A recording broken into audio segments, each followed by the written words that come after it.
tadi sudah sempat wudhu ya. Kayaknya ada yang disampaikan. Boleh langsung. Oke, siapa coba. Nanti kamera dekat dibilangin rekayasa. Assalamualaikum. Sebelum lanjut nonton video ini, jangan lupa tekan tombol subscribe, nyalakan loncengnya, like, and share ke teman-teman kalian. Selamat menonton.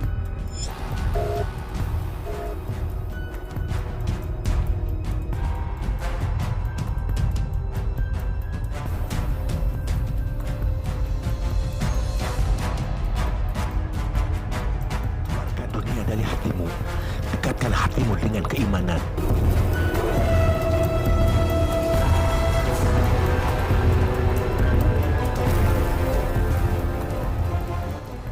Assalamualaikum, Sampurasun. Alhamdulillah pada kesempatan kali ini kami sedang berada di Pusangkan, tepatnya di Cirebon, Karangtalun. Bagaimana perusahaan kami mendoakan selalu di sini dan kami akan kembali. Kami mendatangi tempat keramat rumah bukan untuk meminta-minta yang sebatas wasilah saja. Semoga yang sakit jangan penyakitnya, yang punya hajat mustajabkan hajatnya, bantu dan bantu support agar kami bisa terus berkarya. Bagaimana keramat Pusangkan di Cirebon, lalu let's go.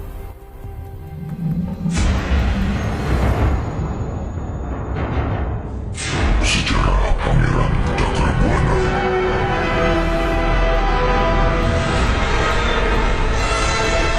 Cirebon merupakan salah satu daerah sentral penyebaran Islam di Jawa Barat. Selama ini masyarakat hanya mengenal Syarif Hidayatullah atau Sunan Gunung Jati sebagai tokoh utama penyebar Islam di Jawa Barat, salah satunya di Cirebon.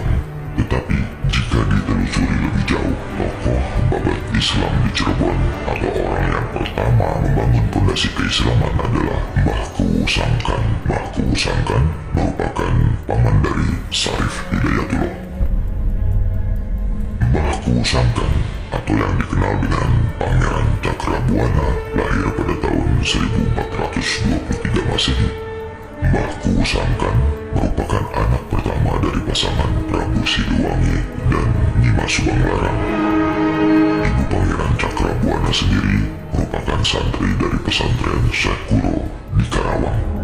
Mbah Kuwusangkan memiliki dua adik yang bernama Nyimas Rara Santang dan Prabu Kian Santang.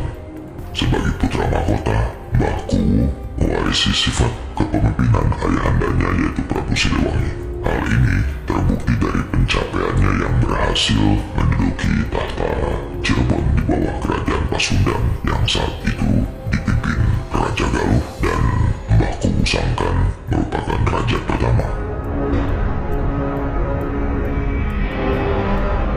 Perjuangan Mbah Kuwu membangun Cirebon dan menyebarkan Islam dimulai pada usianya yang kala itu masih menginjak 22 tahun. Ia mulai berdakwah hingga mencapai puncaknya saat ia menduduki singgasana kerajaan Cirebon.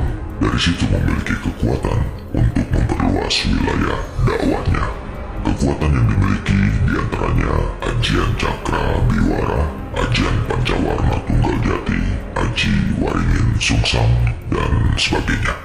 Pangeran Cakrabuana mulai memerintah Cirebon 1 Suro tahun 1445 Masehi. Memang masih muda, tetapi ia mampu memegang kendali pemerintahan selama 38 tahun sejak tahun 1445 Masehi hingga tahun 1479 Masehi.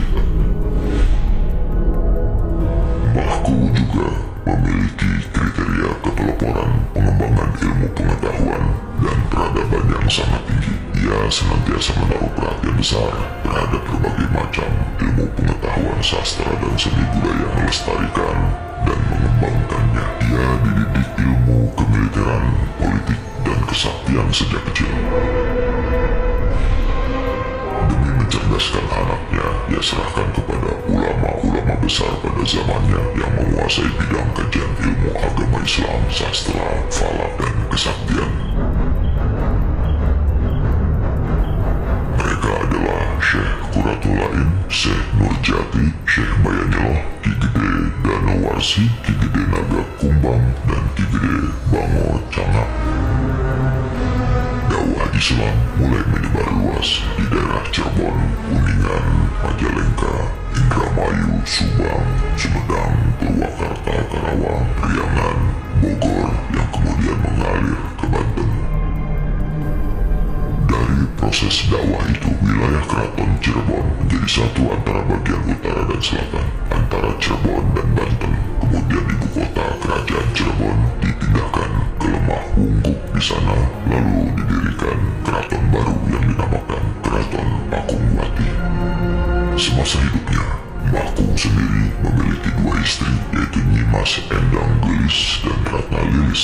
Dari pernikahannya dengan Nyimas Endang Gelis, dianugerahi anak yang bernama Nyi Pakungwati yang kelak menjadi pendamping Syekh Syarif Hidayatullah. Syekh Syarif Hidayatullah sendiri merupakan putra dari Nyai Rara Santang, adik Mbahku Sangkan. Sedangkan dari pernikahannya dengan Ratna Lilis, dianugerahi seorang putra yang bernama Pangeran Abdurrahman.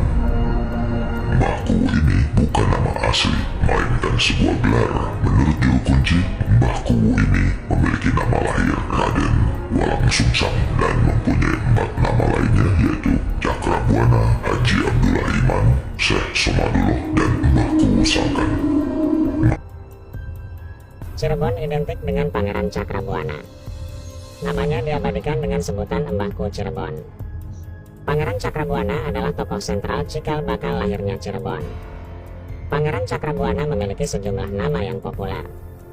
Tercatat, ada sekitar 10 julukan nama Pangeran Cakrabuana yang populer di masyarakat. Di antaranya Pangeran Walang Sungsang, Pangeran Cakrabumi, Ki Somadullah, Mbahku, dan Haji Abdullah Iman. Nama kecilnya adalah Walang Sungsang. Ia merupakan putra dari seorang raja, yakni Raja Sri Baduga Maharaja atau dikenal Prabu Siliwangi. Prabu Siliwangi adalah Raja Pajajaran. Ia merupakan putra dari Mahaprabu Niskalawastu Kencana yang lahir 1401 M. Prabu Siliwangi mengawali pemerintahan zaman Pakuan. Pajajaran Pasundan yang memerintah kerajaan Sunda Galuh. Dalam sejumlah catatan sejarah, Prabu Siliwangi memiliki banyak istri.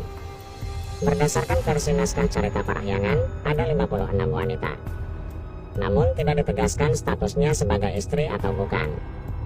Pernikahan Prabu Siliwangi dengan Nyimas Subang Larang melahirkan Pangeran Cakrabuana. Pangeran Walang Sungsang, demikian namanya saat masih kecil. Cakrabuana lahir pada tahun 1423 Masehi. Walang Sungsang terdiri dari 2 suku kata Walang dan Sungsang. Walang adalah belalang, dan Sungsang terbalik.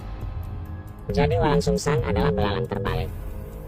Menurut sejarawan Cirebon, Mustaqian Asteja, sebelum Islam masuk ke tanah Jawa, orang-orang Jawa kuno banyak menggunakan nama hewan untuk sebuah penamaan atau identitas diri.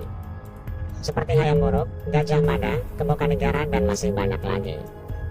Diduga, nama Walang Sungsang diambil karena saat kecil, putra Prabu Siliwangi itu menunjukkan gerakan sujud, tampak seperti belalang terbalik, sehingga diberi nama Walang Sungsang. Pendiri komunitas pusaka Cirebon Kendi Pertula, Raden Haidir Susilaningrat, meyakini Pangeran Walang Sungsang belajar Islam sejak kecil. Sebab ibunya adalah Nyimas Subang Larang, seorang wanita yang soleha. Nyimas Subang Larang merupakan santriwati atau murid seorang ulama besar, yakni Syekh Kuro. Syekh Kuro adalah ulama dari Campa, Kamboja, yang mendirikan pondok pesantren di Karawang. Syekh Kuro bernama asli Syekh Hasanuddin. Ketika pulang dari Makkah diberi gelar Umul Kuro dan disebut Syekh Kuro. Generawo naik motor metik. Assalamualaikum barudak mistik. Lagi dan lagi, Sobat Baraya KSB, kita explore kembali setelah vakum seperti Noah. Akhirnya kita explore kembali, Sobat Baraya. Kali ini kita ada di tempat di mana makam keramat. Tapi di sini saya menekankan kembali, kami keluarga KSB datang ke tempat keramat bukan untuk meminta-minta ataupun membawa yang aneh-aneh seperti meminta dolar, meminta rupiah. Tidak mungkin. Masa di dalam batu ada dolar, ada rupiah? Tidak mungkin. Apalagi meminta untuk kekayaan lewat slot, dan tidak mungkin. Makanya harapan saya, janganlah di tempat keramat untuk meminta-minta yang aneh-aneh menjadi kaya raya gitu. Janganlah. Ingat ya. Sekarang materi hari ini saya akan membahas tentang MBG, makanan bergizi gaib. Di mana hari ini seluruh masyarakat gaib sedang bingung di mana MBG katanya berbahaya. Padahal mah kuntilanak jeung genderuwo gen teu rame da. Mana kudu rame anjing MBG, cek aing biasa we. Padahal mah misalkan MBG di dunia gaib ya, genderuwo misalkan dahar suwir ayam keracunan, misalkan genderuwo modal jadi megang kan, jadi abom-bom gitu, punten abom-bom misalkan, kuntilanak misalkan keracunan buah anggur misalkan, kan lompat teterekelan tangkal gitu, keracunan buah anggur misalkan, gara-gara MBG gitu, makanan bergizi gaib, tong jadi masalah gitu masalah. Misalkan aya masalah di MBG ayeuna, kita jadi pelajaran lah, berarti kudu evaluasi diri untuk pemerintahan gaib kali ini gitu. Yang harapanna mungkin untuk masyarakat gaib, geus lah MBG mending diubahkeun we, ayeuna mending keneh genderuwo jeung kuntilanak dan lain-lain di tempat ini diberena ulah makanan bergizi lah. Tapi pekerjaan gitu, tempat layak huni gitu, kita cari cing di tempat-tempat nu karya gitu, lo barengit aslina anjing tadi kegetret anjing, dan masalah sieuna soalnya engkau ilham tidak takut kali ini, karena kenapa siang hari anjing. Sekali lagi ya, di tempat karuhun jangan pernah meminta-minta yang aneh-aneh, apalagi meminta uang. Sekali lagi, kekayaan tidak boleh. Dan sekali lagi, kita sebagai generasi muda yang tersisa di masa digital kali ini, di pemerintahan hari ini, jangan melupakan sejarah atau budaya karuhun, bahwasannya kita sekarang ada karena adanya karuhun yang sebelumnya. Hatur nuhun sobat Baraya KSB. Wassalamualaikum warahmatullahi wabarakatuh.